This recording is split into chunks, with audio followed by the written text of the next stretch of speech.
por nëse një vajzë e re sot do të pyeste, a është Maqedonia e Veriut një vend i sigurt për gratë dhe vajzat, si do t'i përgjigjeshe?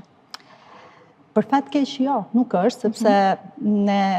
8 marsin e përgjakur e nisëm ne, nuk është një vend i sigurt që në sigurinë më minimale që është siguria fizike e grave dhe vajzave, nuk është një vend i sigurt në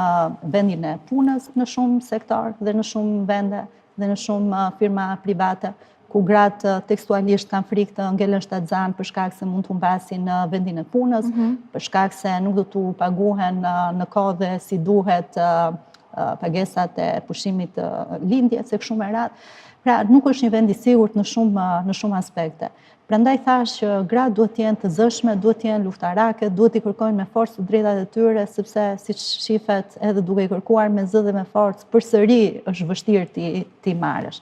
Kështu që jo, për fat keq nuk është një vend i sigurt, me gjithë pretendimet tona për të qenë pjesë e Bashkimit Evropian.